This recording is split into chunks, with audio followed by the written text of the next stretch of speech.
কি হয়েছে? কি?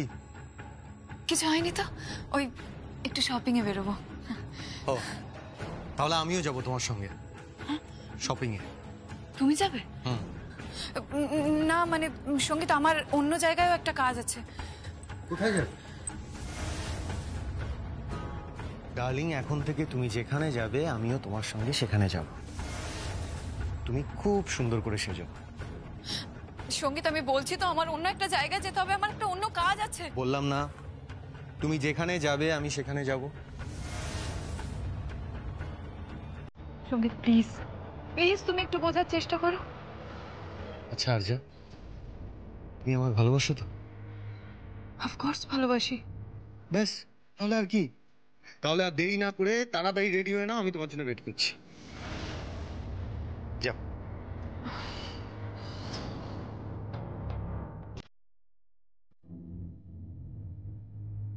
ভাইয়া,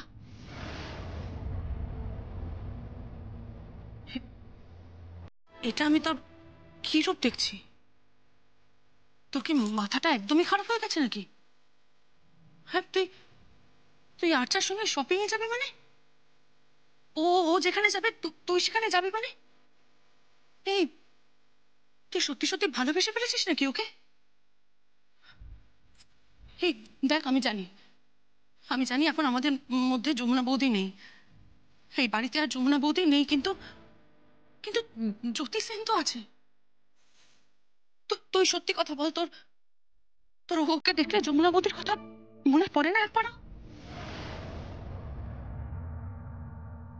এই, ওই জ্যোতি সেনের মুখটা দেখলে তোর তোর একবারও মনে হয় না যে স্বয়ং স্বয়ং যমুনা বৌদির সামনে দাঁড়িয়ে আছে? কি করে ভাইয়া তুই এতটা পাল্টে গেলি বলতো? এতটা কি করে পাল্টে গেলি তুই? জানি না অবশ্য, আমি আমি আমি না এরকম আগে কখনো দেখিনি, তো তাই বুঝতে পারছি না। সত্যি দেখিনি আগে। যাই বল, বোঝা যায়, কিন্তু খুব ভালো করে বোঝা যায় যে তোর শরীরে রায় বংশের রক্ত বইছে। গীত, হুম, খুব ভালো করে বোঝা যায় সেটা তোকে দেখলে। শুনেছি শুনেছি আগে বাগান বাড়িতে নাকি বাইজিরা নাচতো, আর আর বাড়ির বউরা বাড়িতে বসে বসে কাঁদতো। আর তুই যে এইসব ভালোবাসা টালোবাসা দেখাস না, এগুলো সব মিথ্যে, সব মিথ্যে। কারণ তুই খুব খারাপ, খুব খারাপ হয়ে গেছিস তুই, খুব খারাপ ভাইয়া। গীত, গীত। তুমি? আমি সবটা শুনেছি গীত, কিন্তু কিছু করার নেই জানো। পৃথিবীতে কিছু পুরুষ মানুষ থাকে যারা এরকমই হয়। আনফর্চুনেটলি তোমার ভাইয়াও সেরকমই একজন। বেদ, বেদ ভুলে যেও না আমি তোমার স্ত্রীর দাদা হই। তো এন্ড অফ দ্য ডে তো তুমিও সেরকমই একজন পুরুষ মানুষ। এত তাড়াতাড়ি সঙ্গীকে ভুলে গেলে ভাইয়া, এত তাড়াতাড়ি? ছি। গীত, চলো।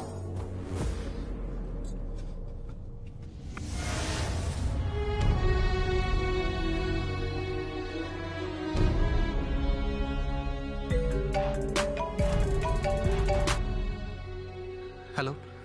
হ্যালো, কোথায় আপনি? যমুনা, যমুনা, আমি তো বাড়িতেই আছি, কিন্তু তোমার জন্য আমি আবার আমার বাড়িতে বিপদে পড়ে গেলাম।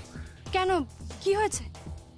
আরে তুমি বললে না যে যে আরজার পিছন না ছাড়তে ও ইমরানের খোঁজে বেরোতে পারে। হ্যাঁ বলেছি তো, কেন, কি হলো? হ্যাঁ যমুনা, ও আমাকে অ্যাভয়েড করে চলে যাচ্ছিল, আর আমি কিছু একটা বলে ওকে ম্যানেজ করেছিলাম, কিন্তু তারপরে সেই কথাগুলো গীত শুনে ফেলে।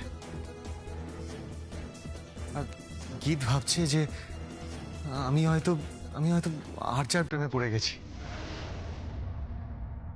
পড়েননি তো? আর কি হচ্ছে? আমি সিরিয়াসলি বলছি, পড়েননি তো প্রেমে? তাহলে কার প্রেমে পড়েছে? আছে একজন, একটা মেয়ে। সে কোথায় থাকে? সে এখন আমার হৃদয়ে আছে, আমার হার্টের মধ্যে, একদম গভীরে। মাঝে মধ্যে অন্য রূপে এসে দাঁড়ায়, যে রূপকে আমি আমি ছুঁতে চাই কিন্তু ছুঁতে পারি না। কেন?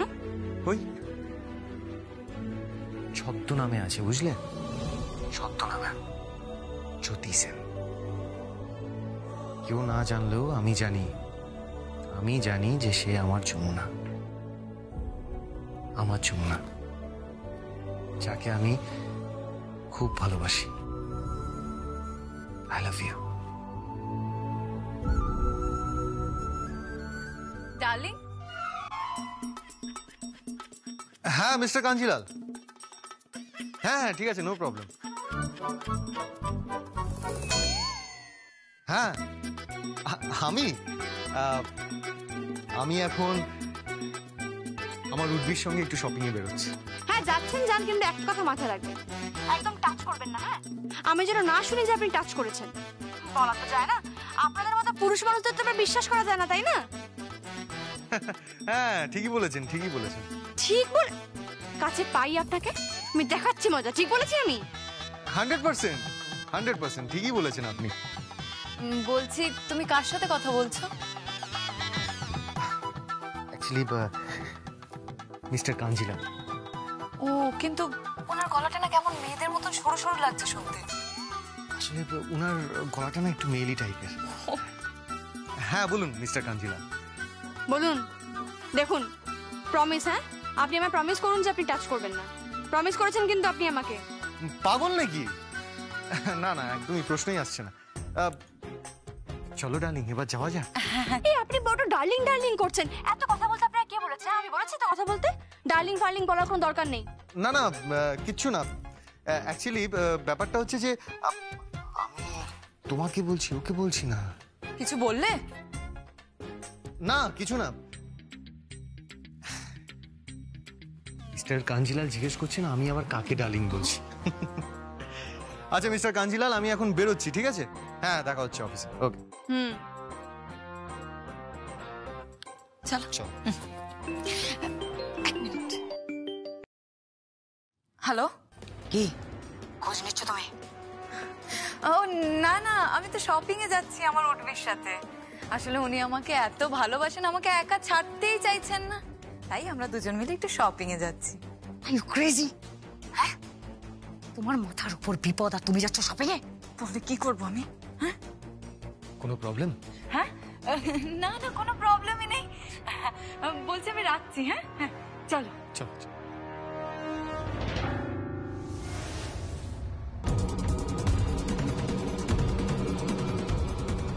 কেসটা কি হলো বুঝতে পারলাম না তো।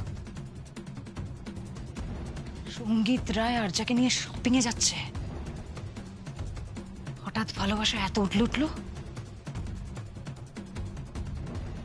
কেসটা কি?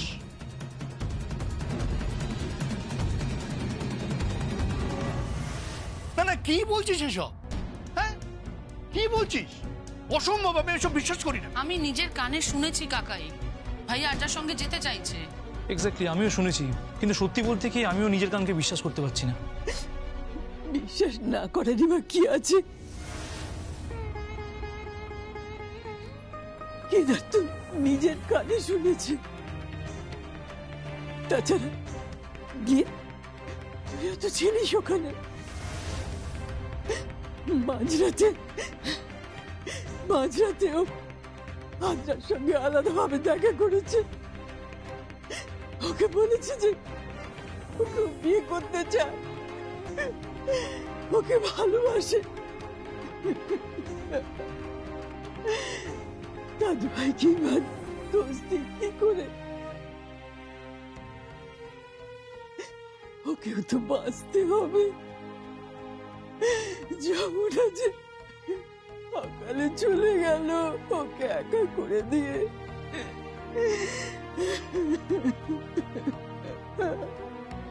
মা, মা তুমি এভাবে কেঁদো না। তুমি তো জানো যে তুমি কান্নাকাটি করলে আমার খুব কষ্ট হয়।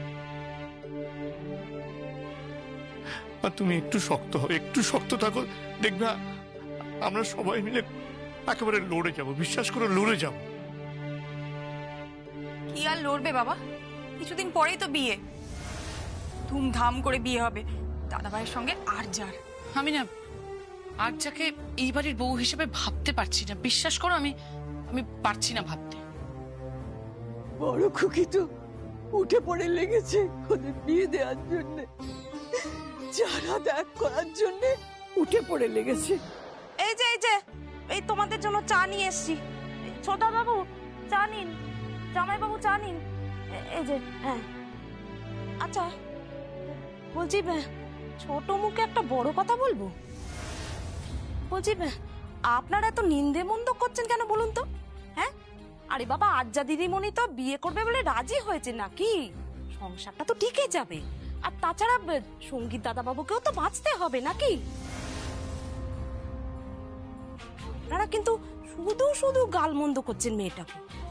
আর তাছাড়া সঙ্গীত দাদা বাবুও তো আর্যা দিদিমণিকে বিয়ে করবে বলে নিজের মুখে কথা দিয়েছে। তাও যে কেন এত কথাবার্তা বলছেন আমি তো কিছুই বুঝতে পারছি না।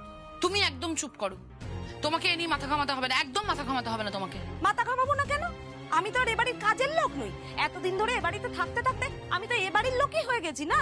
বাবা রে বাবা, কত যে ঝড়ঝাপটা দেখলুম, কত এলো আর কত গেল। তা বলি সে মেয়ে যখন মরেই গেছে সে তো আর ফিরে আসেনি রে বাবা। ফিরে আসেনি? জ্যোতি কি মানে? হুবহু যমুনার মতো দেখতে, তাকে দেখে দাদু ভাইয়ের যমুনার কথা মনে পড়ে না? ওই অন্য একটা মেয়েকে। দাদা ভাইকে দোষ দিয়ে কি হবে ঠাম্মি? দাদা ভাই তো জানে ও জ্যোতি সেন, যমুনা বৌদি নয়। আর একটা মিথ থেকে আঁকড়ে ধরে বেঁচে কি লাভ বলো?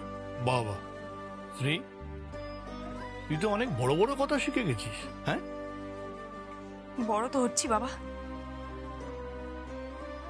যাই হোক, আমি এখন বেরোচ্ছি। হ্যাঁ, সে যাও, কিন্তু কালকে তাড়াতাড়ি এসো, সকালে বাড়িতে পুজো কিন্তু। আমি তো জানি কালকে পুজো আছে, আমি কাল একদম ঠিক সময় চলে আসবো, কোনো চিন্তা করো না। আসি। আরে জামাই বাবু চাটা খেয়ে যান। দেখেছো ছায়াদি এত কষ্ট করে চা করেছে, চাটা খাবো এটা হয়? ছায়াদি খুব ভালো চা হয়েছে, বাকি চা কালকে এসে খাবো, এখন আমি আসি। বলছি তুমি রাত্রিবেলা এখন এসে খাবে তো? না, আমি বাড়িতে খেয়ে নেবো, আর তুমি কোনো টেনশন নিও না, কাল একদম ঠিক সময় পৌঁছে যাবো। Bye darling. তা কিসের আড্ডা বসেছে? তুমি আটটা দাও, আমি এখন আসি, আমার দেরি হয়ে গেছে। তা আলোচনার বিষয়বস্তুটা কি? সঙ্গীত বাবুর বিয়ে নাকি জগদ্ধাত্রী পুজো? একটা কথা বলবো। হ্যাঁ বলুন না। এই মানে সঙ্গীতের এই বিয়েটা হোক আমরা কেউ চাই না, এটা কোনোভাবে আটকানো যায় না। স্বয়ং কেদার রায় যখন চেয়েছেন তখন আপনি আটকাবেন কি করে? এই বাড়ির রাজা উনি, রাজার হুকুম, রাজপুত্রের সঙ্গে আর্যার বিয়ে দিয়ে দেওয়া হোক, ব্যাস বিয়ে হয়ে যাবে। আর সবাই ভুলে যাবে যে একটা মেয়ে বাড়ির বউ হয়ে এই বাড়িতে এসেছিল, অনেক স্বপ্ন নিয়ে এসেছিল।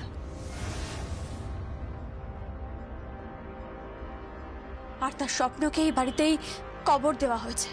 আর সেই মেয়েটাকে জলে ডুবিয়ে। থাক প্লিজ, বারবার একই কথা মনে করিয়ে দিও না। দেখো এমনিতেই যমুনা বৌদির চলে যাওয়াটা আমাদের সকলের মনে একটা ক্ষত তৈরি করেছে।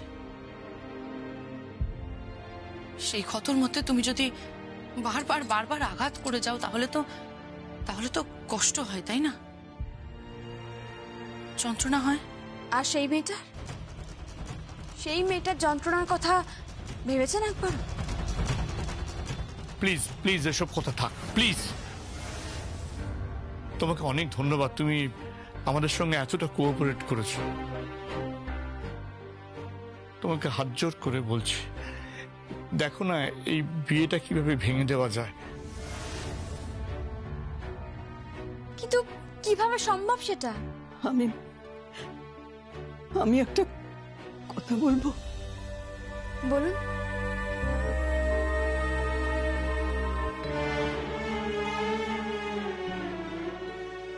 আমার আমার নাতিকে তোমার ভালো লাগে?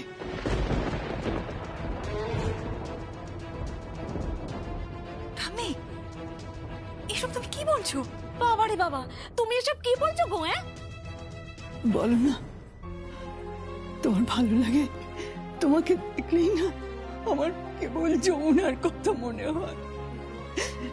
দেখো না, যদি তুমি বলো তাহলে আমি তোমার বাড়ি গিয়ে তোমার বাবার সঙ্গে কথা বলতে পারি, তোমার পরিবারের সাথেও কথা বলতে পারি। মা, মা এসব কি বলছো কি তুমি? ঠিকই বলছি, এছাড়া যে আর কোনো রাস্তা নেই। তাকিয়ে দেখ না, বুঝি একেবারে সাক্ষাৎ আমার যমুনা। বলো না, তুমি যদি বলো আমি তোমার বাড়ি গিয়ে কথা বলবো তোমার বিয়ের জন্যে। ঠাম, ওর সামনে বিয়ে, ডিসেম্বরে বিয়ে, ওর বয়ফ্রেন্ড আছে, এরকম বলো না তুমি। আমি কিচ্ছু জানি না, আশায় মরে চাষা। আমি এখনো আশা ছাড়তে পারিনি, জানো তোমার। জানো তো, আমার আমার নাতিটা একটা বড় ভালো। তুমি যদি ওকে বিয়ে করো তাহলে তাহলে আমি তোমার বাড়িতে গিয়ে কথা বলবো। ওই মেয়েটা, ওই আর্চাকে। এসব কি বলছেন আপনি? মা যেটা বলছেন সেটা অমূলক। আসলে মা আকাশ কুসুম স্বপ্ন দেখছেন, কিন্তু এটা যদি হয় সত্যি সত্যি এর থেকে ভালো কিছু হতে পারে না। আমরা মেয়েরা আপনাদের হাতের পুতুল, তাই না? আমিও তো মেয়ে, বিন্দুবাসিনী দেবী। একটা সময় কত যে অত্যাচার সহ্য করেছি। আমি তোমাকে ছোট করতে চাইনি, অপমান করতে চাইনি। থাক, থাম, আর কিছু বলো না তুমি। আর প্লিজ কিছু মনে করো না, তুমি যাও এখন, মনে করো না কিছু। যদি একবার টিপ ভেবে দেখো, একবার মাও রাজি হবে না। ও সাজানো সংসার, কিছুদিনের জন্য এই বাড়িতে এসেছিলেন আমার বৌদিকে সুস্থ করে সারিয়ে তোলবার জন্য। আবার ও নিজের সংসারে ফিরে যাবে। সত্যি আমার ভুল হয়েছে তোমাকেই অনুরোধ করা। আমি সত্যি ভুল করেছি, আমি ক্ষমা চাইছি। হ্যাঁ, ইটস এ ডিল বিটুইন রায় পরিবার এবং জ্যোতি সেন, এ প্রফেশনাল ডান্সার।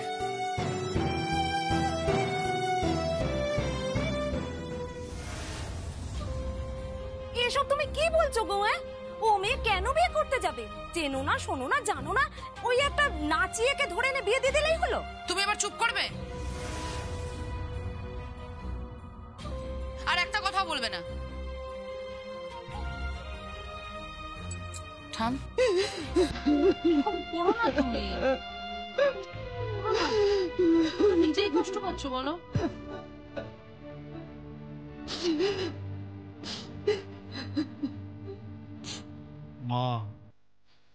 মা আমার মা গো, কেঁদো না, লক্ষ্মী মা, কেঁদো না, সব ঠিক হয়ে যাবে। দেখো সব ঠিক হয়ে যাবে। কেঁদো না, কেমন?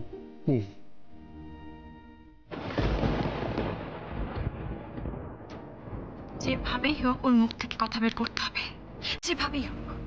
আমাকে জানতে হবে যে কে ওকে টাকা দিয়েছিল যমুনা ঠাকিকে মারার জন্য। ওর মুখ থেকে স্টেটমেন্ট বের করতে হবে। আমি আসল খুনিকে ধরতে চাই, যেমন করে হোক আসল খুনিকে আমি ধরতে চাই। আসতে পারি? একটু পরে ফোন করছি। দরজায় নক করে যে ঢুকতে হয় সেই সহবত ভদ্রতাটুকু আপনার জানা নেই, তাই না? এই মেয়ে, আমার সঙ্গে বেশি চ্যাটাং চ্যাটাং করে কথা বলবে না, বুঝেছো? হ্যাঁ, তুমি খুব চ্যাটাং চ্যাটাং কথা বলো তো। তুমি কিন্তু এখনো আমাকে চেনো না। না চিনলেও আন্দাজ করতে পারি, মানে আপনাকে দেখেই সেটা আন্দাজ করা যায়। যাকে বলুন, কি বলতে এসেছেন? শুনলাম নাকি তুমি বড় মগ ডালে বাসা বাঁধতে চাইছো। মানে? না মানে শুনলাম স্বয়ং বিন্দুবাসিনী দেবী নাকি তোমাকে প্রস্তাব দিয়েছেন সঙ্গীত রায়ের সঙ্গে বিয়ের জন্য। রাগিনী দেবী, কিছু কিছু প্রস্তাবে আমি না বলতে ভালো পারি। আর কিছু বলবেন? বলবো। দেখো, তুমি হয়তো না বলতে ভালো পারো বা তুমি না বলছো, কিন্তু আমার মায়ের মাথায় যখন একবার কথাটা ঢুকেছে তখন কিন্তু কথাটা আবার উঠবে। হ্যাঁ, আবার উঠবে। আর তুমি কিন্তু ভুল করেও তাতে সায় দিও না।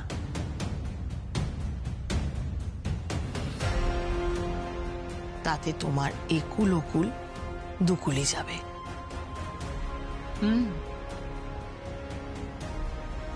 দাঁড়ান,